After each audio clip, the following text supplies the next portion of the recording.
Yo, what up? What up? What up? What up? What up? What up? What up? I went old school there with the intro. You know what I'm saying? Right. I need to yeah, man. So hey, man, welcome to you know what I'm saying, man. We're tonight we're gonna talk about gun ownership, man. We're gonna talk about black gun ownership, man. People haven't been paying attention. Black gun ownership. Black guns amongst African Americans have risen, particularly in the last year or so. So you know what I'm saying. So tonight, you know what I'm saying, I'm joined by my brother, man, my dog, man, Carlos Cummins, man. What's up, brother? What's going on, man? What's going on? Hey, man, we good, man. We good, man. Um, yeah, man. So introduce yourself, man. I know we had you on before, brother. You know what I'm saying? So you Right. know, introduce yourself, man. What it is that you do, and particularly in that arena where we're talking about guns and most definitely talk about your guns because you got a lot of them. So man. well, you crazy. Well, my name is Carlos Cummings. Man, what? I'm the owner of Cummings Combat Sambo Mixed Martial Arts Academy on Panama City Beach, Florida. I'm also I own CCS, Private Security University. That's a security company I own. Uh, that's including I'm also a CPR instructor. You follow me, instructor, hmm and I do for BLS for the hospitals, nurses, stuff like that. If they need the BLS, I can do it from anywhere. I'm also a notary, so I run Cummings Notary Service. So I'm think, and like I said, I'm a firearms instructor that's under the CCS Private Security Company. So I do a lot of firearms. I train a lot of people up from police, military personnel. Yeah, that's pretty much me right there. And I got another business venture going. I just can't say nothing yet because it's got to finish going through. Okay, man. Man, you like what's that? Living Color skit with the Jamaicans, man. You got a bunch of jobs, man. But you didn't mention the women's safety class that you do, man. Oh yeah, most definitely. I forgot about that. But I want to do this. I like to get a shout out to they've been with us for a while. These are the people that you don't know, the black brothers and sisters on the forefront of this. You got Middle Tennessee Gun Club, Tanel. They call her the Madam President. She's going to be Okay. on here soon, watching and stuff. We got Okay.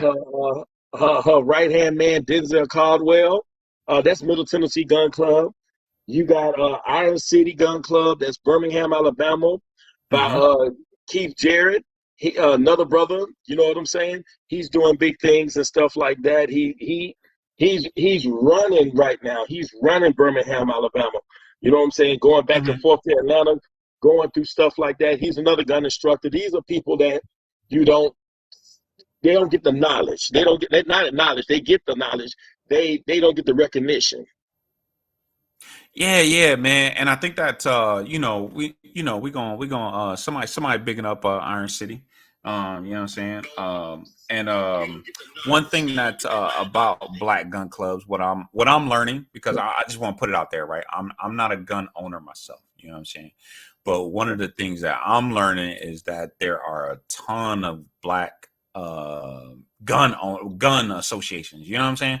Like there's a bunch that people just don't know. You know what I'm saying? Most people are like, oh, the NRA, but most people don't know that, especially after a certain point in history, you know what I mean? Like black people have always owned guns, but I think Right. this big misnomer, about black gun ownership, man. Sherry Yvonne, hey, shout out Iron City, you know what I'm saying? Keith Gerald, big bro, salute, man. Hey, appreciate you guys for tuning in, man. So I think that's one thing that we gotta dispel, man, especially about the misconception about black gun ownership, man. If you could just touch on that for a little bit, man, I appreciate it. The misconception, okay. Oh, and I think me and you discussed this before. hmm It's in the 2A community. It's two-way communities, and Yeah. people think, oh, it's just 1A. It ain't 1A. It's two of them. You know why? hmm is because it's a different when we got to carry a gun compared to our white counterparts. Mm-hmm. Mm-hmm. Because if they pull a gun out in self-defense and shoot somebody, the police, they ain't gonna come in full guns blazing. They'll come in, hesitant, asking what's going on, what happened in this situation. When we do it, you already know how it's gonna happen, brother, even if we're in the right. Mm-hmm. If Mm-hmm. we pull a gun out defending our family or ourselves, they're gonna come in no matter what, pulling their guns out automatically before they even know what happened, what's going on. So I say that in the 2A gun community, it's two different types of 2As. Some people will disagree with me, but it's fact. It's the fact that if a black brother, no criminal record, loves guns, go to the gun range and practice, Mm-hmm. and know the laws. That's in any state from where you at, anywhere. And they practice and they know the laws and they know the rules and everything. The same as our white counterparts. Mm-hmm. They still gonna be looked at it as, put your gun down. Why you don't move? Get out, get out. And then you be like, wait a minute, I just defended my family against this guy right here, and I'm the criminal. Even though I know the laws, I put my gun away. You don't see it on me. I done called the police. I called the police to let you know something had happened. Somebody broke into my house. Something happened on the street trying to, jeopardize my family. And I'm going to still get looked at as the criminal, even though I do not even have a record or anything. I'm just defending my family. I'm a gun carrying citizen. I have my gun permit. That's what they don't get. You understand what I mean? Does Yeah, that make yeah. sense?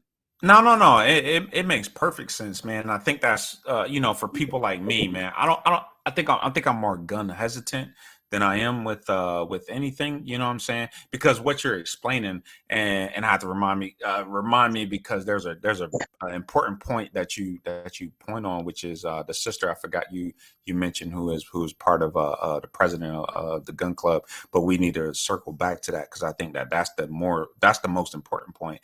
But the most important point, something that you mentioned, is that we saw the brother in Minnesota that was shot by that cop, and he was doing everything right. I can't remember his name. Philando Castile, right? Yes. Philando Castile was doing everything right within the law, right? And he still got killed within. You know what I'm saying? Because he was doing everything right, and I think that for people like me who are gun hesitant, you know what I'm saying? I think that we need to be more comfortable, I guess, to own guns, you know what I'm saying? Because because we're afraid of the reaction to us holding guns, you know what I'm saying? You know what I mean? Yeah, I totally agree with you, Sean. It's it's the stigma of us having a firearm. Make sense what I'm saying? Mm-hmm, It's a mm-hmm, stigma mm-hmm, because mm-hmm, they're not looking at. To me personally, if the officer of the law comes at me and I'm a legal citizen, can carry a concealed carry, no felon, nothing. I take care of my family. I go to work every day. Somebody comes up while I'm with my family, try to rob them at gunpoint, knife point, whatever. I do my due diligence. I pull my gun out before I fire, tell him to back up. He comes towards me. I fire a shot, put him down. mm-hmm, Before, even if I did all of that right within my rights, and the police pull up, somehow they're gonna see me, no matter if I explain it clearly what happened. Well, they're gonna be hesitant on checking the facts. They're gonna be like, "Well, are you sure he came up?" Or, "Okay, how far was he back?" It seems like they try to trap in their words just to get mm-hmm, us to trip up and say, "Hey, wait a minute, dude, what are you saying?" I mean, I'm sitting here. I called you guys. I did shoot him because he was coming towards my family. I did the right thing. Why I'm getting all the words that like I'm a criminal, and I explained to you exactly what happened. Why are you judging me on? Are you sure he wasn't running? Are you sure? They give you the doubt before they say, "Okay, this is an open and shut case. This guy came up," because you know the rules. They said, "Well, we don't know all the facts." Right, right. A big part of that is the anti-blackness that's in America, right? That America is built on, right? Right. Because we know that a lot of the what people don't talk about the California gun laws is because of the Black Panthers, right? Because the Black Right. Panthers, again, a misconception out there is that the Black Panthers, they see these pictures of the Black Panthers with shotguns and Right. and things of that nature, but they were legally carrying firearms. You know what I'm saying? Absolutely. It wasn't until Ronald Reagan, who was the governor of California, decided that, oh no, these black men, oh no, no, no, no, no, they can't own guns. They're the ones that can't own guns. But prior to that, and if you read in history, you know that black people have always carried guns. You know what I'm saying? Always. Particularly in the South, you know what I'm saying? We carry guns for not only for protection, but because, for hunting, you know what I'm saying? For preservation of food and stuff, you know what I'm saying? So you know what I'm saying? Denzel Caldwell, hey, appreciate you, brother. Yeah, man. The big bro Carlos is on here, man. Appreciate you guys tuning in. You know what I'm saying? So part of this rise, right? This rise in of black gun ownership is out of this same I guess foundation, the same foundation of, hey man, black people have always owned guns. You know what I'm saying? It's just that black people are just going back to their roots of owning guns. You know what I mean? You know what I'm saying? Right. That's just how I see it. You know what I'm saying? Yeah, we always, and you're absolutely Yeah. right, son. Shante, you're absolutely right. It's we got fools out here now. Let me tell you how bad it is, even within our community and with ourselves, that don't Mm-hmm. want us to carry guns because it's a stigma Mm-hmm. that Mm-hmm. they're scared. They're scared. A lot of these people don't know gun safety. A lot of these people Mm-hmm. don't even know gun safety. You've been in the military for over 20 years. Mm-hmm. You Yeah, know man. if you have a gun in the house, as a military man, you know to have a gun in the house. You know if that happens, you know to keep it away from your daughters. You know how to put it in a safe. You know how to put it somewhere where they can't see it unless somebody breaks into your home, unless something happened to you while you got them where you ain't have no choice but to pull that trigger. Mm-hmm. Mm-hmm. You get what I'm saying? Now, I'm coming into even black people. Well, why would you want a gun? Well, why do you want, do you do what, you prefer to have somebody come up and rape, and let's go for the women, rape, mug, sexually assault you? I want my women to be in charge. I want my women to Mm-hmm. say, hey, back up. We're not having that either. We're black and we're ready. For Christ's sakes, the black woman had to tote the black man from slavery with guns and stuff. You better talk to Harriet Tubman, Harry Stagecoach Tubman. Mary. Hey, Harry Tubman. Hey, Yeah, man. That's and what look, I'm and saying, people man. tend to forget people like Stagecoach Mary. You know what I'm saying? Stagecoach. Captain Yeah, Williams. man. Mm-hmm. Captain Williams from the Buffalo Soldiers. You got women like that. See, that's what I'm saying. We got people like that been. How you think we had to earn our slavery by fighting in the Civil War? If it wasn't for black people in the Civil War, they would have lost the war. Mm-hmm. Mm-hmm. Mm-hmm. All Yeah, because yeah, of what? yeah, man. They put guns. They put guns in black people's hands. At first, the white counterparts was like, "No, they're gonna put the guns on us." No, we went out there and fought next to you because people tend to forget this. We came in like, and I told you this on the previous one that you had me on. We came in on the back ends of America. Mm-hmm. Everybody else Mm-hmm. came in through Liberty Island, all free, getting their eyes checked. You know how it goes. We came in on the back end of America on slave ships, and we Yeah, yeah, still yeah. persevered. Even when they were scared to give us guns because they thought we was going to turn it on them in the Civil War, when Frederick Douglass told Abraham Lincoln, the blacks will fight for you. The blacks will fight and win this war for you. Give them guns. They were scared. They got guns and they started shooting up the people that didn't want us to have anything, and we won. Yeah, yeah, yeah, yeah. Guns been in this since the beginning. I mean, since the beginning, and we always had them. But now in today's society, you look at it. Today's society, everybody wants to get rid of guns. Guns is as American as apple pie. No, I agree with you, bro. And what's up, Willie? Hey, brother, I appreciate you joining in, brother. And yes, this conversation is on Facebook. I'm trying to figure out who said this. The conversation is on Facebook. It is on Facebook, but it's part of the, podcast group. But I appreciate you, whoever commented that we're having this conversation. But yeah, man. Yeah, man, I think that's the stigma, man. Again, man, part of this conversation is that we need to relearn Black history, right? Part of Black history is relearning that guns have always been part of the Black community. Right, always. You know what I'm saying? It wasn't right, until the diaspora of black people going to the north, you know what I'm saying, that black people didn't use guns. You know what I'm saying? But right, black people always had guns, man. Always had right. guns.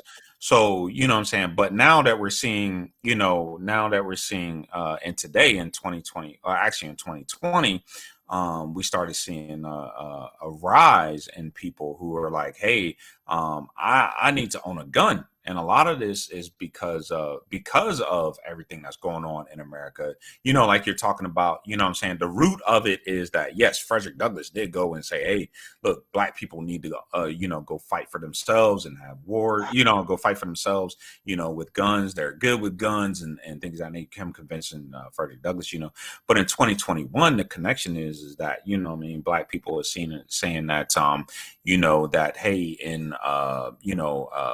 because of the George Floyd, incident and all these other incidents that happened, they're like, black people are like, hey, man, look, I need to own a gun, man, because,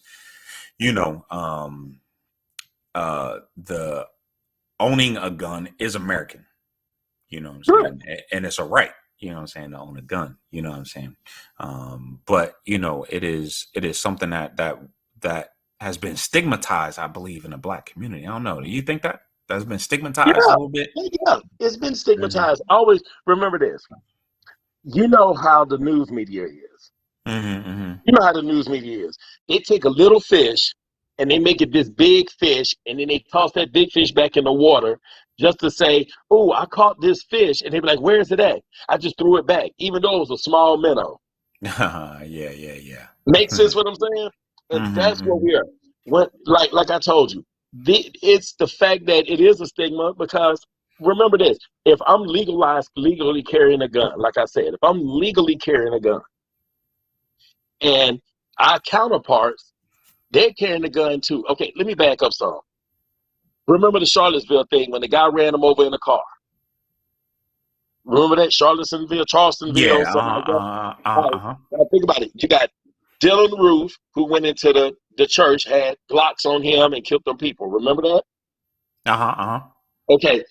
We then we gonna go so forth and so on. You had people coming to churches not killing people and so forth and so on. But now when our white counterparts want to carry guns and stuff, and this is the truth, they have called me up. They have called me up, Carlos, we need you to come in and find out, what's our exit points, help us out with certain points and everything, and and we can get this going. Yeah, I could go in there, help them out, set things up, do everything I can to help them out, to show them strategize, point out, point and measures and everything.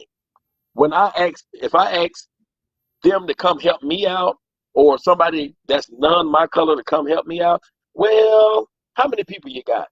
I'm like, wait, whoa, whoa, Mm, whoa, whoa. mm, Wait a minute, whoa, whoa, whoa, whoa, whoa, whoa.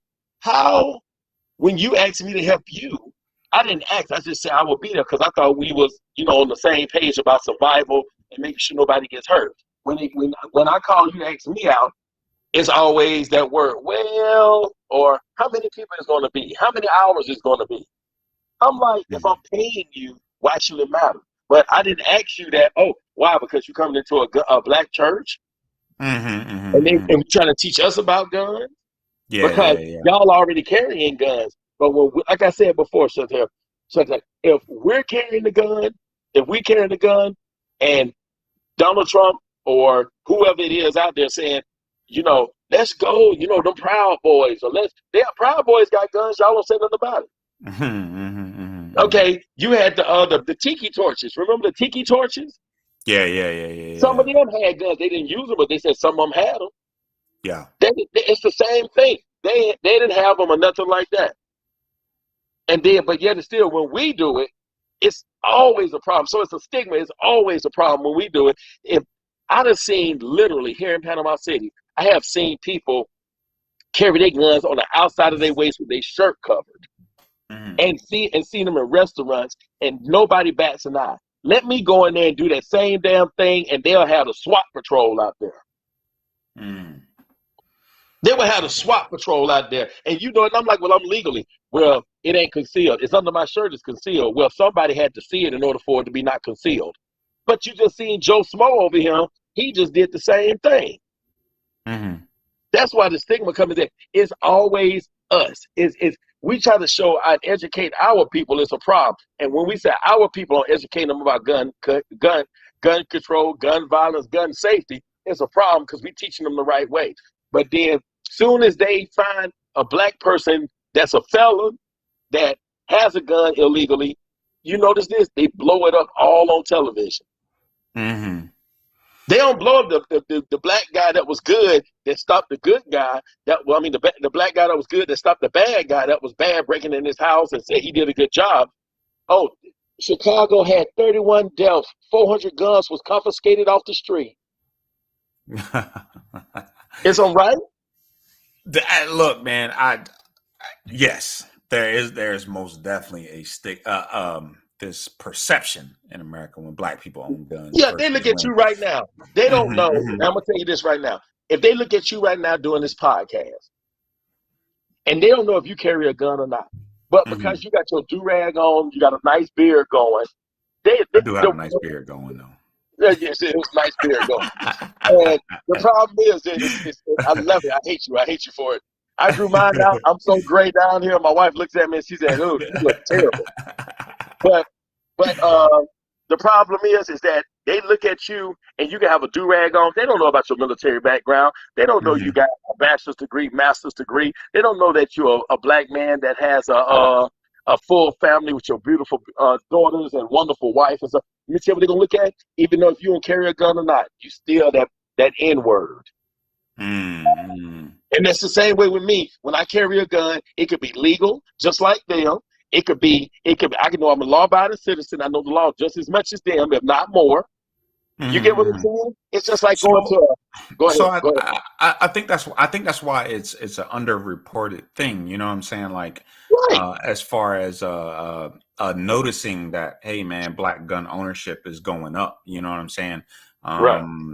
Noticing that the idea of black people owning guns for protection is something in the black community that is that has become a something that people don't talk about, but we notice it. You know what I'm saying? Like, right. Like it's most definitely it doesn't take me a news source. You know what I'm saying? For somebody to say that, hey man, black people are owning more guns. Like, look, of course it's anecdotal evidence, but you know what I'm saying? It doesn't take me, a lot to put two and two together. Be like, all right, man, there's a lot of people that, that look like me who are like, hey, man, I need to own guns. You know what I'm saying? For this, that, and the third. And, and again, I think it's something that's, that most definitely should be on black people's radar. You know what I mean? About owning guns. Not only that, but the why on the owning guns, why it's important for us to own guns, why it's important to man, whoever this is, actually on Tagiri on YouTube, man. I've been told I look Nigerian, man. I got plenty of stories about how I got stopped in airports by Africans who thought I was part of some sort of I was part of the African diaspora somewhere, but it is but yeah, man, it is. Hey, Sean, sorry to cut you off. We got Sherry Yvonne. Her phone died watching you. She's trying to scramble to get to her PC laptop, trying to get back to us. Okay, man. Hey, if she could come, because again, man, the part I want to circle around to is that, part of the conversation that we need to have is that amongst black people, there is black women who are owning guns. They are the highest risers. And I'm telling you, of gun ownership. You know what I'm saying? So talk. I know you train. I know you are an instructor in gun safety. So if you can talk on that part about what do you see about who comes to you and say, hey, teach me about gun ownership. You know what I'm saying? So if you can talk about that for a little bit, brother. Okay. All right. Well, let me tell you something. This is going to sound crazy. Mm-hmm. The black woman or the black women, excuse me, the black women, the black queens we have, them are the ones that are asking for me the most. They're asking for me the most, and I'm proud of it. Without them, it wouldn't be no Cummings combat. It wouldn't be none of that. You know what I'm saying? Because I teach women self-defense. Matter of fact, October the 26th, um, Tanya Smith, she's putting this together with me. We doing uh, um, a gun class October the 20th, not October, excuse me, September the 26th.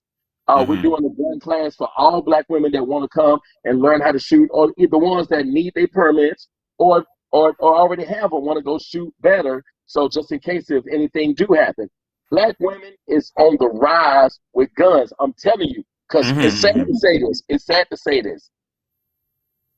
It's more. I mean, it's more black women getting guns because of. I hate to say it this way because it's gonna hurt when I say it. It's because number one, they're not incarcerated like our brothers are. Does that make sense?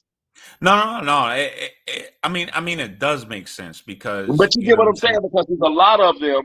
It's a lot of them that when they call me and they say, "Can I get a permit from you?" The brothers do. The first thing they say is, "Oh well." I mean, usually 60% of the time, and it bothers me to explain it to them. It says, "Oh man, uh, do you if you had a charge 10 years back, you think I can still get a permit?" And I'm like, "What was your charge?" And then they'd be like, "Oh, I sold drugs. Oh, I sold it." I was like, "Okay, this is what you do." I try to guide them and tell them what to do. Go through the Florida State, Department of Agriculture. Call them up. They're gonna ask you for Social Security number and stuff to see are you cleared enough to get a gun permit. When it comes to women, that's the first thing come to them is, look, I want to learn how to shoot. I need my permit because I travel all the time. Because my friends was out one time and this happened. I want my. It's never have to worry about if they're felons or they, worrying about, something they did in their past. Is all. So number one, that's number one on that. Number two is, when they get to shooting, a lot of the brothers that have been out here in the streets and did some wild stuff back in the day, I try to tell them how to shoot because I be like, no, brother, you shoot this way.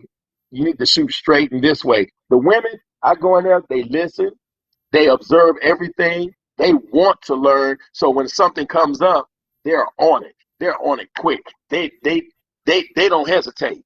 And when they mess up or something, they don't mind asking me and say, Carlos, can we do that again? The repetition is key. Repetition. They don't want to be the female John Wicks. They just want to be protected. If they black kings ain't there, they got to protect themselves. So it'd be my honor to teach them all the time. You know what I'm saying? We have a good time. You know what I'm saying? Bring your husband. You know what I'm saying? If he wants to come in, come on. You know what I'm saying? A lot of the times the husbands don't come with them because they say, "Oh, it's nice." I asked my husband, "Do you want to come?" He said, "No, that's the lady stuff." No, come on, brother. You know what I'm saying? I want you to come too because I want to see all our people, persevere. But it's the women. Oh man, them black queens, they are on point. You better look out, man. You better really look out because they're coming. Women pay attention a lot more than What? they pay attention to detail than a lot of us men, man. I don't think we grow out Right. of that, man. You know what I'm saying? But Sherry Yvonne said a lot of guys have egos problems. You know what I'm saying? And it touching to what you're talking about, man. But you know what I mean? But I kind of want to stay there a little bit, talking about black women, you know what I'm saying, and their Right. gun ownership, you know what I'm saying? Because I think that's of course I think that when I was like in my 20s or so, I don't remember Right. too many black women like feeling the need to own a gun. You know what I'm saying? Like, my sister owned a gun. You know what I'm saying? Even though she got hands, she owned a gun. You know what I'm saying? And like for real, my sister got Well, hands, you man. crazy. Like, You crazy. hey, my sister got hands, man. I'm She just said saying. she got a Hey, gun, but she got hands. she grew up in a house with 4 boys, man. You know what I'm saying? She was the middle. You know what I'm saying? So, you know what I mean? Like, so, but she owned guns. But I feel like a lot of women, particularly a lot of black women, is ascribing to what a lot what you're saying is, which is, hey man, if nobody's going to be there to protect me, I got to protect myself. You know what I'm saying? So are like when women come to you, you know what I'm saying, are they specifically saying that, or is that something, that you pick up on, as you train them? No, they come in. What it is, people like, and Miss Yvonne that said that, men got egos because you know how we are. We want to be the ones that put to be the carpenter to build everything in the house, knowing we can't. A lady Mm-hmm, could do it probably better with more finesse. But we got to be the man. We got to be that. Oh, don't worry about it. I'll do it. I will do it. mm-hmm, And it's not so. But when it comes to women, they're more precise. They focus. They know the situation at hand. They mm-hmm, know the situation. They get on that situation and they say, okay, and I put it in their head. I say, okay, I don't need you to run and gun. I don't need you to have a lot of guns. I don't care if you got an AR-15, M16, a SCAR. I don't care because long as you got something to protect you, get good at that one gun you got. Don't go out and try. A lot of people try to go out and I tell the ladies this. What gun? I never picked out a gun before. Okay, let me come help you. This is a good quality gun. You know what I'm saying? It's right in the middle range. It's good. It's reliable. The Smith & Wesson is good. The Shield. Pick it up. Practice with it every day. Don't try to be, well, I need a scope on top, not scope. I need a red dot on top of it. I need this on top of it. Practice with the gun first. Get to know the gun. And they do that. They don't sit up here and argue with me about well, you sure I don't need a red dot on there? Ma'am, get to know the gun, understand the gun, take it apart, clean it, right? Dry mm-hmm. fire. You know what I'm saying? And they listen to that. You following me? But the Yeah, yeah, problem, yeah. but on the backside, the problem with a lot of us as people, that goes for women and men, is Mm-hmm, that once they get that training one time, once they get that concealed carry permit one time, we don't see them no more. They don't mm-hmm, train no more. The way they see it is that, oh well, we got the permit, we're good. They come to the gun range when they feel like it, and then the shooting is off. There's no training in it. It's no, talking about self defense or how you holding your gun, how you conceal your gun. It's none of that. But the women, I will say this: more of the women come back to visit and want me to train them some more compared to the guys are. Nah, tracking, man. So I'm gonna get to Denzel Caldwell question because it's a good question that Denzel Caldwell is asking. But I'm gonna get to this somebody on YouTube. They're talking about me saying that my sister got hands. I said she got hands because it's true. Whether you believe it or not, you can't tell me what my experience is with my sister. You know what I'm saying? So I don't care what you believe. You know what I'm saying? Wait a minute. Wait a minute. It's true. Is somebody saying what? Bro, I don't even want to get into it because it's going to derail the conversation that we're trying You to have. already know I go in. You my Hey, dog. yeah, yeah, that's what I'm saying, man. Look, man, look, I love my sis. I love my sis. Anybody, But how could you? if you This ain't follow even this about channel, your family. We having a conversation about the gun community. How about do you go guns, to the man. left? Hey, man, because I mean, on these platforms, you know what I'm saying. You know what I'm saying. What we try and do is just have a conversation in the black community amongst black people, And and, that's and, and and you you know got and you what got to be public about a lot of these things, and a lot of these people want to be disruptors. You know what I'm saying. I'm saying? Right. So you know what I'm I saying. get it. I So get it. I get so what you're saying. so I get what if you're you don't saying. want to stay on topic, then don't stay on topic. But don't you need to understand something, you know what I'm saying, that I'm proud of my sister, I love my sister, but it's just the truth about our family, Yeah, man. but that But I mean, I want to disrupt, I don't want to disrupt the conversation. yeah, I get what you're saying, brother. I just wanted to We answer get the this same. person out there. I got a screw loose already. You know what I'm saying? We ain't even got to the point where we talked about the gun collection yet, man. You know what I'm saying? Well, you're right. But again, I don't want to discredit this person, man, who's participating also in this conversation, man. But what I want to say is that, hey, man, look, you stay on topic about what we're talking about. If you don't want to talk Right. about talk about black people and you don't want to talk about black issues, then you know what I'm saying, then this ain't the place for you, man. Right, So absolutely. that's all I want to say. But I appreciate you. I appreciate you tuning in. But Carlos, I'm sorry, Denzel Caldwell. So he wants you to speak on, and Denzel is what we are about on Yah'm Saying podcast, which is a conversation that we're trying to have with, with black people within our black culture, Right. about black people, you know what I'm saying? Because our story gets distorted, way too much in this country, you know what I'm saying? So Denzel Caldwell, his question is, can you speak to how gunfighting is a martial art and should be trained as such? A lot of folks think 1 or 2 classes in shooting at paper means gunfighting. Bust that myth for the audience, good brother, if you Uh, could. hey, Denzel, he always come to me with some hard questions, man. Yeah. Denzel, when I see you, you know I'm going to see you. I'm going to punch you in the stomach. Yeah. Listen to me. Well, yeah, well, he's right though. He's absolutely right. That goes for anybody. That goes for my black brothers and sisters. They want to run all over the place and shoot at targets, and they be like, "Well, that's good training. That's training to shoot." Okay, you never been. Okay, first of all, and this is coming from me personally. People can take it how they want. When it comes to training, and people ask, well, you got to be prepared for that time. You don't know when is that time. You don't know if you're going to be fast enough.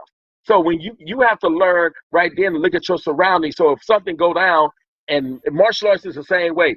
You train in a way, you train that way so you ain't got to fight. You train in martial arts so you ain't got to fight. That's up close in person. Martial arts is up close in person.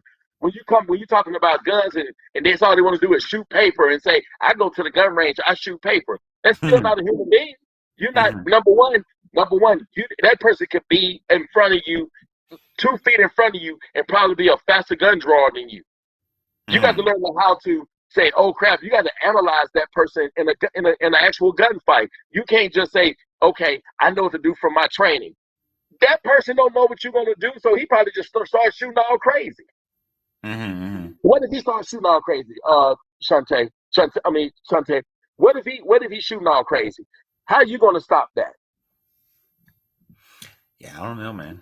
Think about it. If just saying you into guns like we are, and Denzel, this is a good question. I'm not saying it. If somebody's standing 2 feet in front of you and arguing with you and your lady, and she has a permit too, and they arguing with you, 2 things are happening. It's going to go down right then, or you're going to try to walk away to avoid it. If it goes down right then and he's up close and person, you better make sure if you're trained enough to know how your martial arts is going to handle that situation, and plus as you pull out your gun. Make sense? If it's going to go down that way, you be prepared in your head. And I tell people this, people say, well, that's true. Well, no, it's not. You can do this. No, you cannot. You may take a bullet yourself. Yeah, oh yeah. That's part of the reason why I'm afraid to carry a gun. But I wholeheartedly agree with you. You know what I'm saying? Like, as far as the protection aspect of it, you know what I'm saying, which is hey man, how do I defend myself? You know what I'm saying? But more importantly, like how do I teach my kids, man? How do I make parents like me comfortable? Okay. Because I contacted you about, hey man, hey, I need you to teach my son about gun safety, right? You know what I'm saying? So how is it that I make parents like me comfortable, you know what I'm saying, with teaching my kids about guns and that, guns can be used as a tool and not necessarily, a weapon. Right. Well, that being said, when you're in the house, like I said, you've been in the military over 20 years. You had to shoot some type of guns when you was overseas or when you was in training or whatnot, right? Yeah. I didn't shoot them. You had to. I did though. Okay, but you got to explain to them once you get, like I tell people, it goes downhill. Once you get the training in. So when you start training, when you get ready to start having guns in your house, and I already got the training in to tell you, you talk to your kids. You come in, you bring your gun out to them and set it in front, ammunition out the way. You take the ammo out and put it in somewhere else. Take all your ammunition and put it somewhere else. Come in with a clean gun, empty gun, safe gun. Once you do that, you open it up and you sit it down and have everybody sit around it and say, I'm going to tell y'all about gun safety and the do's and don'ts on how to use it and not when to touch it and when not to touch it. When you want to, when you want to touch it is when your first line of defense that went down. That's me and your mom. Mm-hmm. If somebody breaks into your home and how old is your son now? He's like 24. Okay, damn, you're an old ass man. All right, look. All right, so 24-year-old son. Now saying that, he said, okay, Dad, what do I need to do? If me and your mother goes down and your baby sisters are in that room and they're protected, you're going to be the next in line to use that gun that we taught you how to use. Mm-hmm. That's when you need to teach them when all else fails. That your wife and you are the ones that's all else fails. When they get past you and they breach the head of the house, he has to learn to pick that up and start using that firearm. Mm-hmm. But now, on the flip side to that, when ain't nothing's going on and your daughters, even him, if your son at 24 years old still don't like guns, he needs to say, okay, let me notify somebody. I will stay here. Let me notify somebody, the police officers or somebody that knows gun safety, saying, hey, I'm not touching it. It may be fingerprints on it. I want to call the police and let them know, hey, there's a gun right here. I didn't touch it. I was walking by it. Teach them how gun safety is. If it's put up or somebody's touching it, you tell them, hey, don't touch it. Make sure, and touch them about how clearing a weapon. See, you got to teach these kids all of that stuff. It's a lot of stuff that comes in with it. But like I said, the problem is that us as black people, we don't have time for that. Yeah. We don't have time for it. We don't have time for it. We don't want to know about it. But then soon, you know how black people is. We don't believe shit until shit happens. Yeah, man. You don't believe it. You don't believe it until it happens. Son, if somebody happens now, God forbid, brother, if something happened right now, and even though you don't like guns, your military training gonna kick back in, and you know how to pick up a gun. Yeah. No, that's true, man. Me and my wife, so we went to shoot guns, man, in February. We went on a couples thing that they have down here where we live at in South Carolina. And right. You know what, man? I enjoyed it, man. And my military background kicked in a little bit. But there was some comfortability that I had to have with certain weapons. You know what I'm saying? We shot an M9 and 45 or 22. You know what I mean? I wasn't as comfortable shooting those as I was with the AR-15 and the AK-47. You know what I'm saying? Or the shotgun. You know what I'm saying? But like you're saying, like black people we need to be just as comfortable talking about, if we're talking about safety, right? When we're talking about, the black community and guns. And I want to get to this comment that Tanya Smith said here in a bit, because I think this is a very important comment. Hey, that's Tanya. Yeah. That's the one that we're doing the gun class for September the 26th. She's the person that's with me that's doing it. Tanya Smith. Shout out. I had to give my girl a shout out. So that girl, I've called her. She lets me know what's going on. I let her know what's going on. Tanya Smith, she's a great person. She came to me a couple of times with her husband, and trained with me, and she realized what's going on. So shout out to Tanya Smith, man. Yeah, that's dope, man, and I think she makes a very important key distinction in and why black women are rising in gun ownership. You know what I'm saying? But I think that, when it comes to black people just being comfortable saying that, hey, man, look, we're 2A also. You know what I mean? Even though the majority of us lean left, we're left-leaning 2A. You know what I'm saying? There's plenty of left-leaning 2A people in here. You know what I mean? When it comes to politics, you know what I'm saying?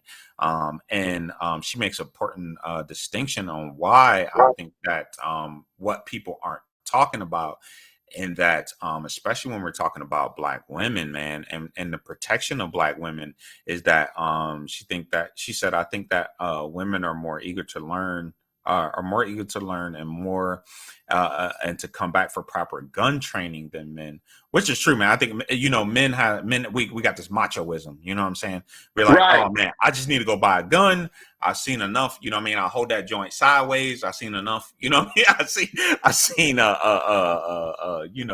whatever boys in the hood. Movies to know how to hold a gun. You know what I'm saying? Where Right. women are, again, women think a lot, different than men, you know what I'm saying?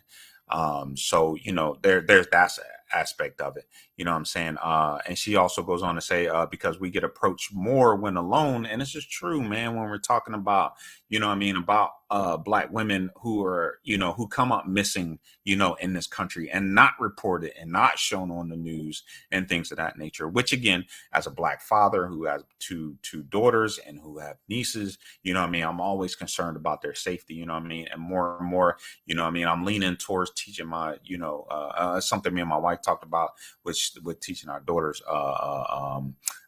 showing that, showing our daughters, gun safety and stuff. And she goes on to say, women more eager to learn and come back for proper gun training than men because we get approached more when alone, and sometimes the attacker doesn't look at us as a threat, but instead as a target, man. And that is true, man. And that's something that as black people we need to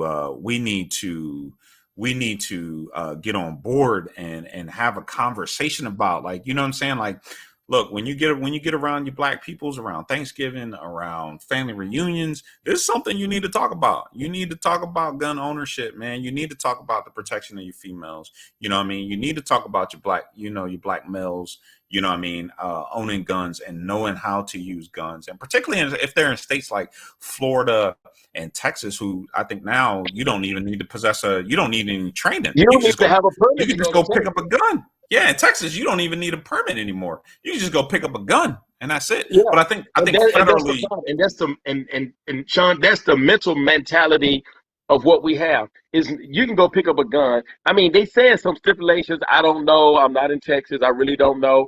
But Mhm, just think about the situation at hand. If if if black women, we got to protect our black women. Our black women, man, they have held it down for. Think about this. And a lot of black men, and I hate to say this because we're so stupid. A lot of black men think when it comes to Harriet Tubman, let's just go with her because she's the number one thing person with the Underground Railroad and everything. How many black men had the balls to do what she did? She went mhm, down there, had a gun, started bringing black people back up to freedom with her pistol and gun and her musket at the time or whatever, her rifle and stuff. She was armed to the teeth, mhm. and she brought us back to freedom. So I had to bring up Denmark Vesey. If anybody's never read the story about Denmark Yeah, Vesey, oh yeah, read the story about Denmark Vesey. Like, that is a very, like, part of his was getting guns and taking over this town, right? Because he noticed that the town was majority black. And his idea was like, hey, look, we just gonna go kill every enslaver in here. We gonna kill white folk, we gonna kill everybody. You know what I'm right. saying? And part of the plan was like, hey, we're gonna round up guns. We're gonna get guns. You know what I mean? I read something to where the only person that was lynched by the government was yeah, brother Willie. Like, Denmark Vesey is an amazing story. It's in this book right here called 400 Souls. This book right here, 400 I know Souls, what man. you're talking about. If I you know don't exactly have what you're this talking book, about. get this book, man. God, goodness gracious, man. Man, it's a great story. But I read something where was saying that the only person that was hung by the American government was John Brown. You know what I'm saying? And what John Brown was Hell able to yeah. do. Look, what John Brown was able to do was get black people and poor white people together to rise up against the government. You know what I'm saying? But most importantly, the part of that, is that, hey, look, we're going to get guns. You know what I'm saying? We're going to get guns. You know what I'm saying? Nat Turner was caught at a gun. You know what I mean? He was caught, Right. trying to get guns. You know what I'm saying? So even though I have my own, even though I have my own, Yeah, brother Denzel, man, brother Gabriel Prosser, yeah, exactly. Nat Turner, it's just a lot, man. 1811 German Rebellion. It's the Stono Rebellion, man. Like, oh man, my gosh. If you never read about the Stono Rebellion, read about the Stono Rebellion. Again, it's in this book right here, Oh, hey, 400 you know Souls. I know. I Um, like I said, I oh my got it, man. gosh, man. Yeah, you It's talking about crazy, some man. real life stuff right there, and these are the people that, like I told you before. Remember, I started giving shout out to the Middle Tennessee Gun Club, Iron City Yeah. Gun Club, Sheridan.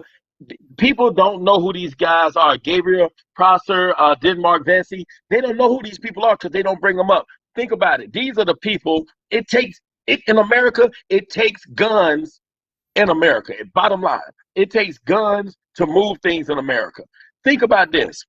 If people coming into the Capitol building to rioting, they had guns on them. They had guns. They They had had guns. Yeah. everything. And this letting you know racism is in the very fabric of Hmm. America. You know why? It's because, Hmm. like I said, you got the rioters that rioted the Capitol building. They had guns.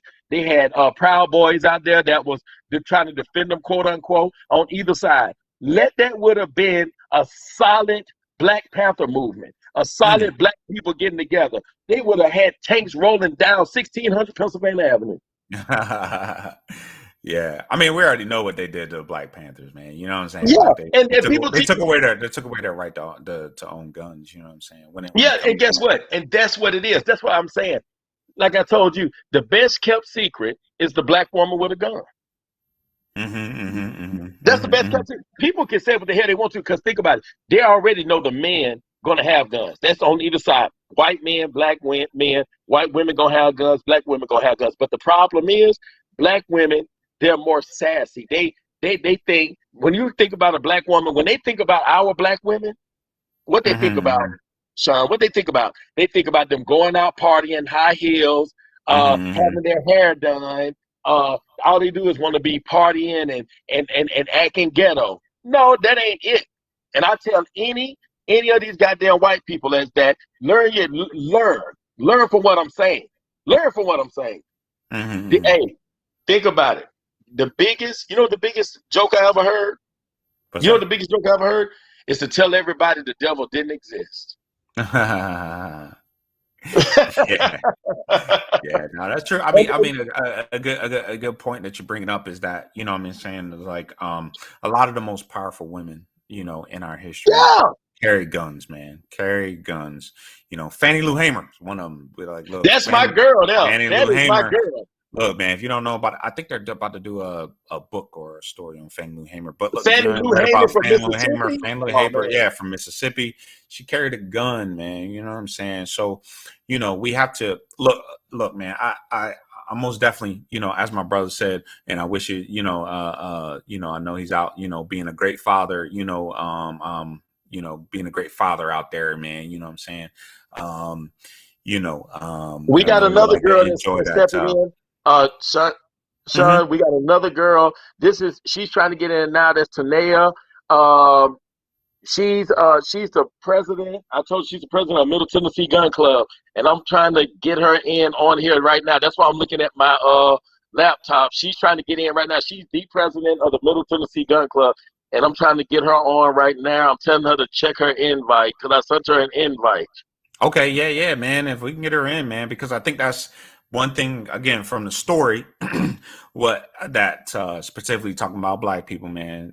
You know, it's a male dominated story. A lot of times with guns, man, male dominated story. Yeah, And yeah, brother Denzel, yeah, man. Stagecoach Mary. and I I just know brought about her up. Stagecoach I Mary. think A lot of people need to know who Stagecoach Mary is. You know what I'm saying? Who she was, man. She was a gunslinger. You know what I'm saying? Another person that carried guns is the person. Oh my gosh, I can't remember his name. Bass. The story. Bass Zorro is based Reeves. on. Bass Bass Reeves. Reeves. Bass Reeves. Yeah, the story Zorro is based on phone. So you She's know. trying to call me now. Yeah, man. Yeah, man. So my bro is asking how do blacks get more gun clubs state by state? There are no black owned gun clubs near me. You know, I didn't know that. I didn't look in South Carolina.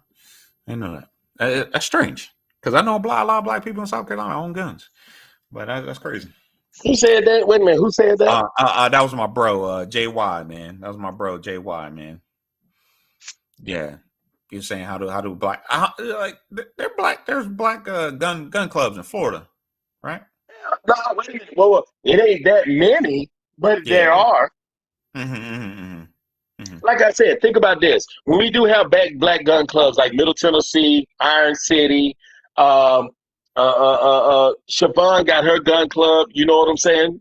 I mean, not Siobhan. I call her Siobhan. Sherry Yvonne, she got a gun club up there. It's called Hair Trigger, and Mm-hmm. when you got to think like this. Let's go back to our white counterparts. They have Mm-hmm. gun clubs. If they see us getting together, what they call us a militia group. They call them militia groups, but that's a good point though. Like again, we don't hear about the black gun clubs. You know what I'm saying? You know what I mean? Like yeah, we hear about all these other militias. You know what I'm saying? The media does a good job in promoting these white gun clubs or whatever. These white Right. militias. You know what I'm saying? But when it comes to black gun clubs, oh no, they don't want to promote that because you know what I'm No, saying, it creates this fear. You know what I'm saying? It creates this fear like, oh, there's this many black people that own guns. Like, yeah, there's a ton of black people that own guns, man. You know what I'm saying? and you know something? And the problem with all this, Mm-hmm. as soon as they find out that we own a lot of gun clubs, I have talked to them without talking to them. If that makes any sense, I'll listen to them and I'll be like, yeah, I own quite a few guns. Yeah, me too. And but then as soon as they see a gun club that's black or outside of the race of Caucasian, well, the more bullets to have, the better. That's the first thing they say. The more bullets I have, the better. Why are you saying that now? Why don't you? You can tell, like I told you, we're so embedded in the fabric of racism. People will be like, it's all about race. Why you got to talk about race? Why you got to talk about guns and race? Because that's what this nation was built on. Guns. How you gonna have guns? How you gonna have lynchings and the Bible all in one sentence? Yeah, man. Look, during the Obama administration, where you saw the rise in where you had bullets being sold out every year. Right. Every year you had bullets being sold out. You know what I'm saying? And you had the highest rise in gun purchases. You know what I'm saying? And at the same time, you also had the highest rise in white supremacist groups. You know what I'm saying? Right. When President Obama was president for those 8 years, you know what I'm saying? That's not a coincidence, man. Like Right. you can put two and two together to realize what that is. But part of Yeah. that conversation again was not about black people who were also purchasing guns, because I think a lot of black people was like, hold on, you know what I mean, like hey, the conversation was about the 2A Second Amendment, you know what I'm saying, and black people were like, oh, hold up, I could purchase guns just to have guns. You know what I'm saying? So, like you said, man, me being in the military, I know a lot of black people who have guns, man. They own guns, And they think about shoot this: guns. Like, when Trump got in office, man, I'm gonna tell you this: when Trump got in office, these our Caucasian counterparts thought the damn world was going to end. You know that they mm-hmm. thought they thought minorities were going to take over from the Mexicans to the blacks to the to like they had them a lot of hate crimes. Just think about this: everything that went down in American history involved a gun. Yeah, From the yeah, Indians to the Civil War to the Mexican Man, every war we done had gonna have a gun, and nothing came in peace. What came in peace? yeah. Yeah, man. Say what Yeah, came man. in Not peace? too much, man. Not too much, man. It is Civil War, what I mean? Civil War, Now, I what want you I'm to think saying? about something that we forgot to think Mhm. about. Okay, I'm gonna tell you how detrimental guns are. I guess guns are to America, but our black people. Like I'm gonna set this to the side for 1 second, and I'm gonna show you how powerful black people are with and without the firearm. And this is what scares people. Remember, I think I think you was in the military then. Remember when we had a bunch of hostages over there during the Bush era?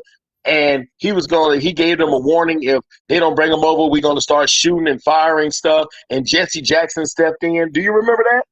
No, I don't remember that. When Jesse Jackson stepped in, he went over there and got the hostages without no fire.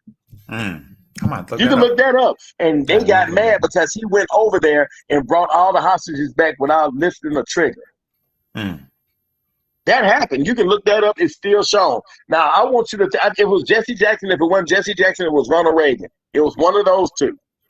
But I'm just saying, I'm saying my point is that even we got guns, they scared. And if we got knowledge as kings and queens, they scared. So we can't win. We can't win. Yeah, you might as well own guns, man. I might as well own the gun, because what if something breaks out right now? What if something breaks out right now? World War III breaks out in the United States. We're just gonna go with that theory. Are you prepared? Are you prepared to fight? Are you prepared to fight? Because guess what? You teaching all these queens that's coming up. These queens are prepared to fight. All these black women are prepared to fight to the teeth. Yeah, man. And again, as a father that has daughters, you know what I'm saying? I don't see guns as so much as a weapon anymore, as much as a tool. You know what I'm saying? Because again, because we live in a country that doesn't see our humanity. You know what I'm saying? More importantly, they don't see black women's humanity. You know what I'm saying? So, so the protection that I can give my kids, you know what I'm saying, especially, my black son and my black daughters and my black nieces and my black nephews, you know what I'm saying? I'm leaning more and more towards, hey man, it's something that we need to, that needs to be part of the platform, that needs to be part of the conversation. You know what I'm saying? Right. It's not something that comes up in a lot of conversations. And I think it needs to happen more and more in conversations, you know what I'm saying? But not about just the gun ownership, but gun safety, gun protection, using guns and I understand it. And that's where the disconnect at right there. It's, you have to teach your kids. Think about this. Our counterparts and other nationalities are no better than us. To me, we're all equal. The difference is how people do things. When I go to the gun range and I have a class on a Saturday or a Sunday, don't you know I see our white counterparts in there with their children, teaching them how to shoot? Think about it. At 10 years old, they learn how to shoot. Some of these people you'd have seen on Facebook, and a lot of them took their kids out hunting and shooting deer and wild boar and stuff like that. They teaching their kids gun safety and know how to survive. The only problem I have with my people is that they teaching these people how to fish, how to hunt, and use the same guns, rifles, whatever. They teaching them at the gun ranges how to survive. We're not doing that.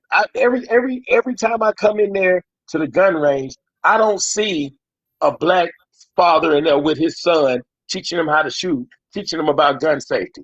I don't see a black mother in there, with a bunch of kids, not a bunch of kids, but a bunch of kids. Could be his friends. It could be his friends. So teaching them how to shoot. Yeah, so this is where I'm gonna critique the black culture, man. I'm gonna critique the black culture, and that part of that reason is that for a decade, for more than 2 decades now, we've been indoctrinated to believe that the only time a gun is to be used is only against people that look like us. You know what I'm saying? So, you know what I'm saying? So whether it's in our music, whether it's in our movies, whether it's in our TV shows, you know what I'm saying? Look, this is just an honest conversation. This is just being honest. You know what I'm saying?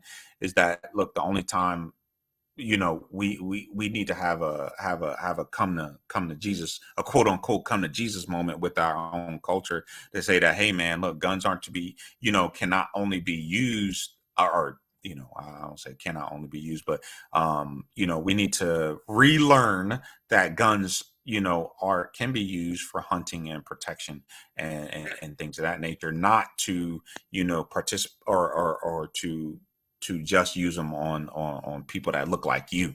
You know what I'm saying? So that's my critique of the black community. And you're absolutely right. You're absolutely right on that. And I can't say nothing else. about that because you're right. It's just like I said, we're going to use guns, like you said, it's more of a tool. It's more for fishing, hunting, survival. That's what I look at it. I'm not, as long as I've been on this earth, I haven't raised my gun to harm nobody. But Right, I don't right. want to. I really don't want to, if need be. But when that time comes, I want all my black women and black men to stand together. And that's the hardest part, is that I want us to stand together. If we're gonna lay down our life together to protect what's ours and our freedoms. I want us to be trained up just as well as them. Because, like I told you before, another country ain't gonna kill us. We gonna crumble from the inside. We're gonna crumble from the inside. Like, I'm gonna show you a prime example. And I'm gonna go back to what you told us. We ain't gonna get into that, but I'm gonna show it to you.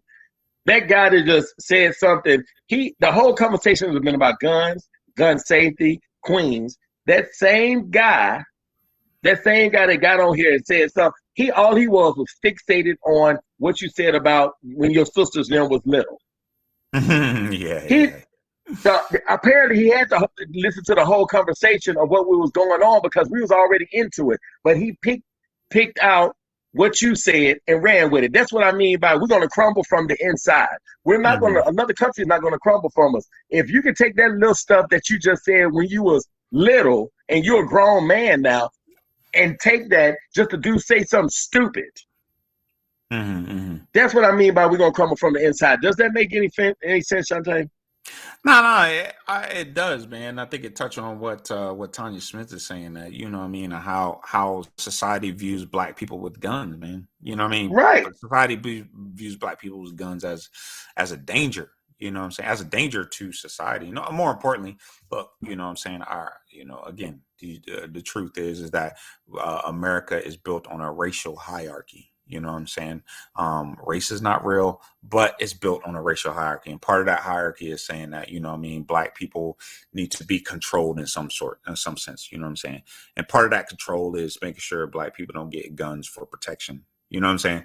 So what do you do? You know what I'm saying? Black people participate in a lot of these, these things that that show that, hey man, black people are only going to use guns for, to eliminate, a threat, a quote unquote threat. You know what I'm saying? And that, we need to take away guns, from black people or not show, you know what I'm saying? Because if you ever notice, like anytime you see a commercial about 2A or the NRA, they don't show black people. They don't show black people. And we tell you who they show all the time. We tell you who they show, and he's not on there no more. Yeah. And sometimes he gets on my nerves, and sometimes he's like a disease. Sometimes Coleon Noir. Oh, Coleon Noir. Yeah. You got Coleon Noir. You got Shermichael McKinley. You got Maj Touré. You know what I'm saying? But you don't have any black women. You don't have any black 2A women. Oh no. You know why? Because they don't fit the platform. Yeah. How you say? Think about this. That's letting you know right there. If you don't got no young black queens in there to talk about the 2A or anything, because you know why? 9 times out of 10, they're gonna take up for us. They're gonna take up for us. Like I said, the black woman that laid her life down hundreds of times for us. Hundreds. Yeah. Right? For hundreds of times for us. And who could they get up there to fit the bill in the 2A community that's gonna help fight for us? They ain't got nobody. The NRA ain't got nobody. Yeah, the NRA doesn't. Yeah. They don't got nobody. But he ain't with them no more. Coleon the One ain't with them no more. And he says certain things. Like, I remember him saying something about the gun community one time. He was like, well, a lot of people done call me a coon. On one of his episodes, he was saying that. And I wanted to say, yeah, nigga, you a coon. Yeah. You go ahead. No. I wasn't gonna say, but the problem is that, a lot of these media, what's wrong with media is media finds the wrong people to talk for, to talk to. You know what I mean? Right. They find black people to talk for the black community rather than individuals who talk within the black community, if that makes sense, right? They don't go find you. You just mentioned like 3 or 4 women here, right? You just mentioned like 3 or 4 black gun clubs just on this little podcast with just a little outreach. You know what I'm saying? They don't go find you. You know what I'm saying? They don't go find the women you're talking about. They don't go find the black gun clubs that you're talking about. They go find somebody that's comfortable. You know what I'm saying? And that's what Yah'm saying podcast is built. You know, that's what we're trying to build. It's like, look, we're, you know what I'm saying, podcast, we're trying to have, conversations about, black communities, you know what I mean, that's not being had, you know what I'm saying, because we're not trying to have those, we're not trying to make people comfortable, you know what I'm saying, and the that, to me, that is the bigger problem, man. The bigger problem is that, yeah, all of these, we know there's a ton of black gun clubs, in America. We know that there's a bunch of women. Check this out. Check this out, Sean. Uh-huh. I heard what you said, brother. You're right. John Young, administrator.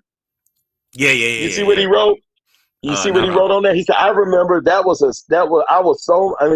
mad when Reverend, he remembered that. They were so mad when Reverend Jackson, it was Daddy Bush first and second year in office. I told you it happened. Yeah. Hey, that's my bro JY, man. My bro JY. Yeah, but he remembered that. He said, I remember, I told you.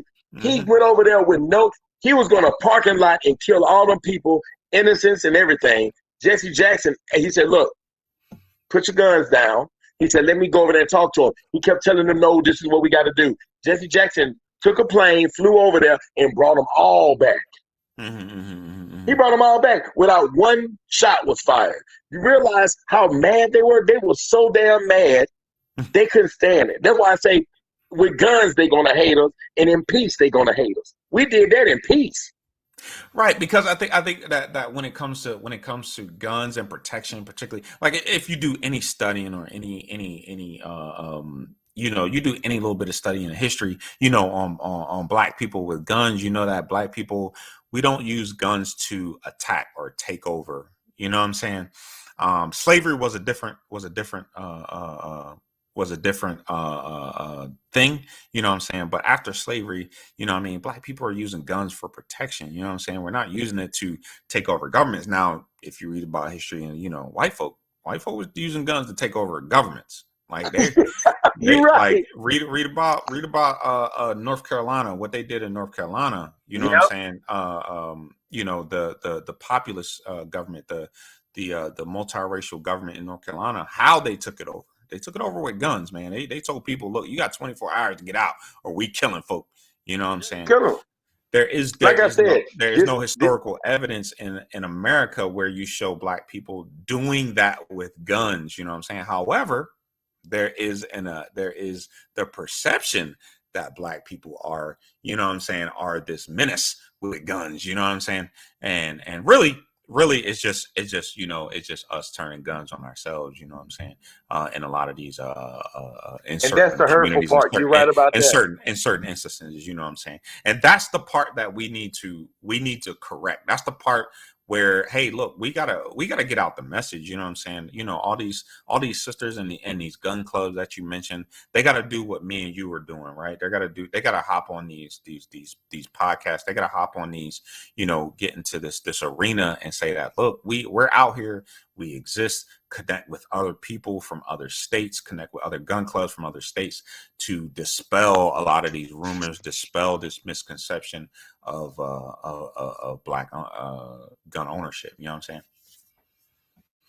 Yeah, I mean that's what has to happen. You know what I'm saying? So it because it is, again, when people see black people, I guarantee you, man, if there were, I don't remember there was a black gun club who was marching during the riots last year, and they made the news for a little bit. I can't remember that brother he was on Roland Martin.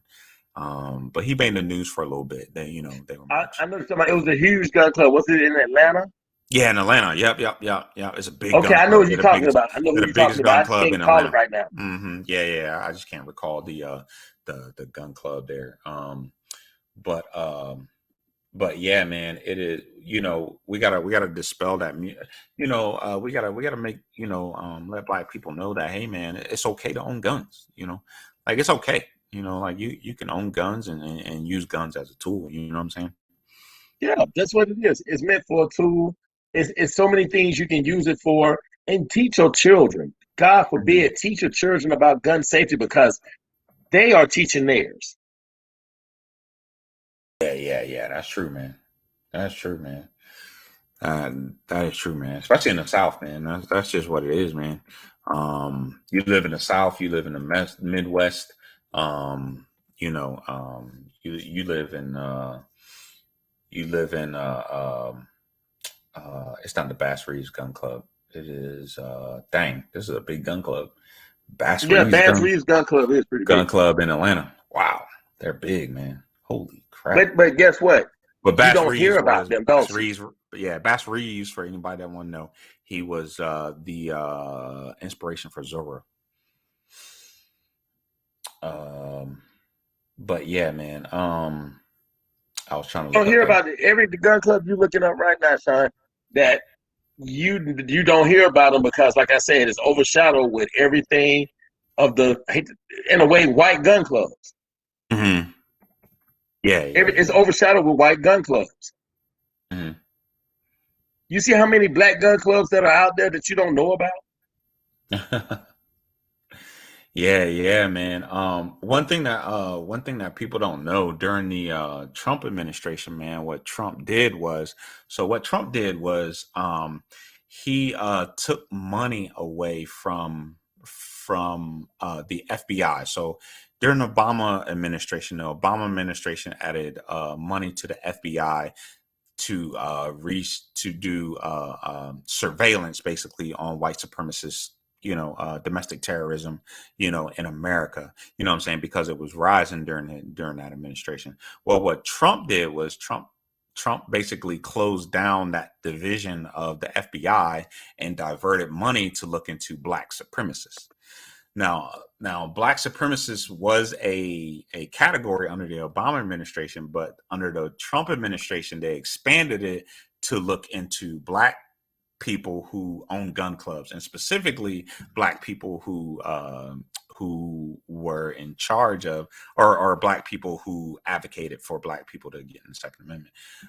There was a young brother who actually got arrested and questioned by the FBI during this time, and so little trivia about the Trump But think about administration. how crazy is that? You telling me you fear us so much that you got to go to that lengths just to try to see what's going on. You fear us that much. Yeah, man. Again, it just goes back to not seeing. It goes back to a point to not seeing black people as human. You know what I'm saying? More or black, or not seeing black people as Americans. You know what I'm saying? Who have rights. You know what I mean? Under America, right? Right. A lot of our rights, a lot of a lot of our rights as black people in this country, man. We need the Constitution to be absolute. We need the Constitution to function as it is designed. You know what I'm saying? Without the 15th Amendment, without the Civil Rights Amendment, 14th Amendment. and without the 14th Amendment, with us being Americans, right, which allowed Africans to become American, right, and then you had the 15th Amendment, which granted us civil rights, but then those civil rights was taken away by the separate but equal, clause. But then before that, you had civil rights. You had a Civil Rights Act in the late 1880s, and then you had the Civil Rights Acts in 1965 and 1968. You know what I'm saying? And every 10 years, I believe, after that, our government, for some reason, need to reaffirm our civil rights every 10 years. How It's crazy is that? crazy. Yeah, it is absolutely crazy that our government has to reaffirm civil rights. And the only people that has to be reaffirmed civil rights is for black people in this country. So, and it just gets to how this country sees black people, within our country, within the borders of this country, man. Because I keep telling people, man, black people, we are an ethnic group. We are not a racial category. No matter how much they try to racialize us, we are an ethnic group. We're not a racial category. We're an ethnic group. Like I tell people this, and you're right about this. I said, when people say on them commercials, oh, we're all immigrants. No, we're not. Keep in mind, y'all are immigrants. We are not immigrants. We came over as slaves for y'all. We wasn't immigrants. Immigrants came through New York. I keep telling people that. Yeah, man. People try to use that immigrant argument a lot. Even Obama said it. Obama said, black people were immigrants. But I think the difference, in immigrants is, immigrants willfully come to the country, willfully came to this country. Other, enslaved Africans did not enslave. There's two parts to when we're talking about when we're talking about Africans in this country, you know what I mean? Is that you had Africans that came over here to the country, and then you had Africans who were, quote unquote, bred in this country. You know what I'm saying? Like after 1801, America stopped the importation of slavery. But what it didn't stop is the slave trade that happened within the borders of America. Right. That's something that you don't get taught. You don't get taught that there was a slave trade within the borders of America. Part of that slave trade was another group of slaves, which people don't talk about, which is this mixed race group of slaves. So if you read the story of Denmark Vesey, one of the Denmark Vesey did not want any black person who was of quote unquote mixed race because he didn't trust them. You know what I mean? He didn't know where their loyalties lie. You know what I'm saying? And Frederick Douglass talked about this. Frederick Douglass talked about a big part of enslaved peoples, which was mixed race people who came up in slavery too. A big population of mixed race people, because there was I can't remember the law. It was something Greek, but basically it meant that the children inherited the mother's condition, which is that if you were born of a slave mother, then you too was a slave, which is why Thomas Jefferson enslaved 4 of his sons. You know what I'm saying? So I can go on and on about that. And sorry going on a tangent, but but I thought. Hey, I was just listening to you, brother. Yeah. But yeah, this was a good conversation, man. Yeah, a lot of people man. like it. People are texting me on the side saying this is the first time a lot of these people heard of you, and they're like, "Oh man, Carlos, y'all two are awesome." Yeah. Hey, man. Hey, I appreciate everybody that tuned in, man. Look, you know what I'm saying? Like our Facebook group, you know what I'm saying? Podcast Facebook group, find us on YouTube. You know what I'm saying? What we're trying to do is have these conversations, these intercultural conversations, so that hopefully they become a part of the mainstream and people understand that, that there isn't just one person that speak for us like it was in the 1960s. There's many of us that speak for us, you know what I'm saying?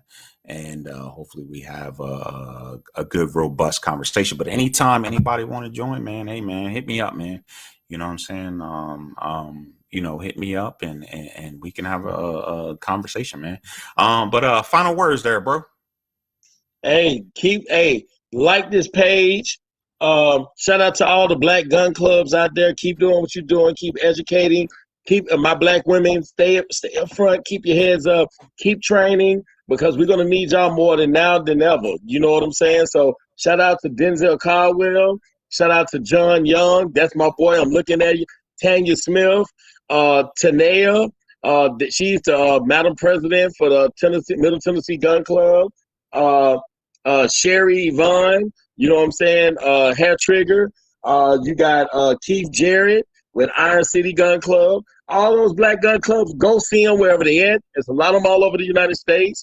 Go try us out. You're going to love us. All right, man.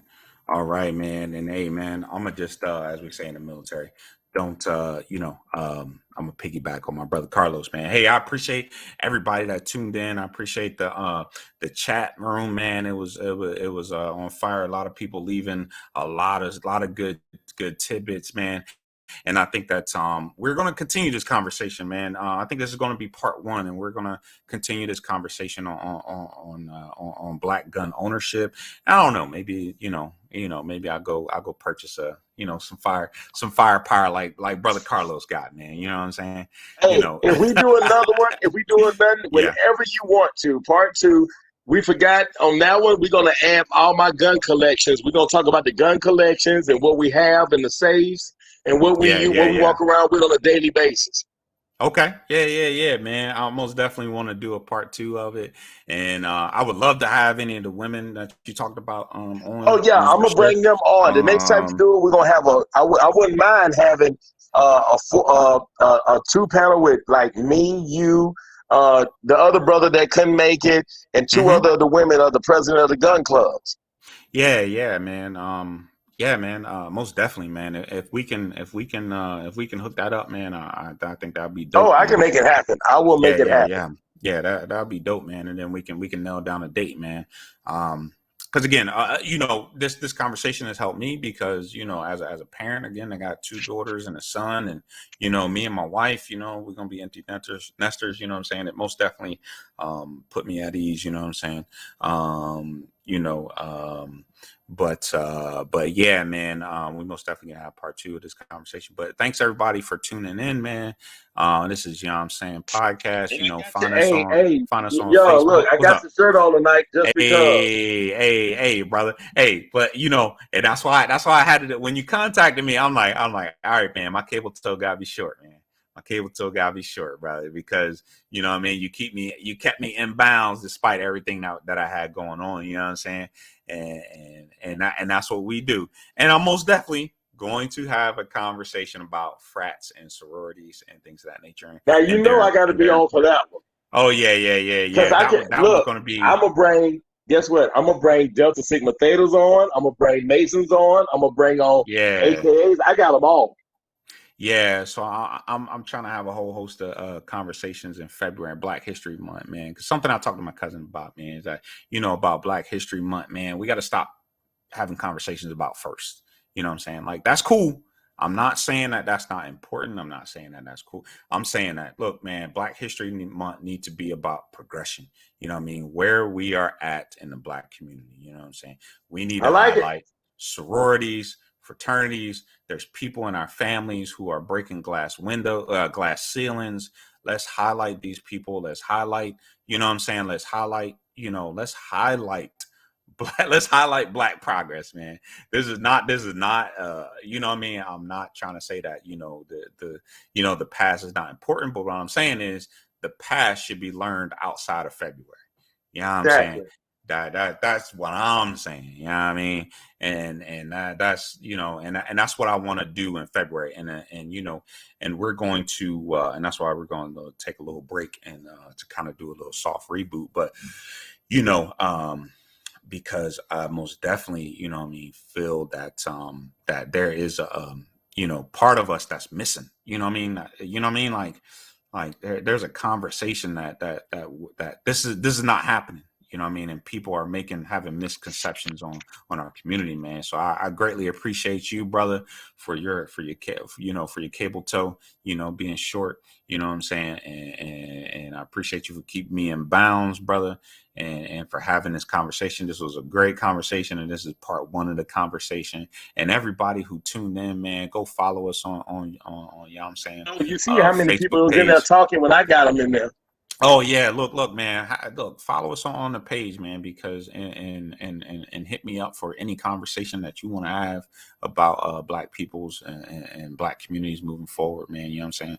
And because yeah, man, next year is gonna be man. Next year is gonna be it's gonna be pretty fun next year, man. I got a lot of stuff, you know what I mean? That me and my bros, you know what I mean, that we need to talk about and people can participate in, man.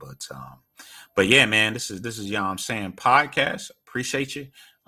Like, share, and subscribe. Follow us on YouTube. Follow us on the Facebook page, and we out. Carlos, don't click out yet. Don't click out. All right, brother. All right, man. Peace. We out.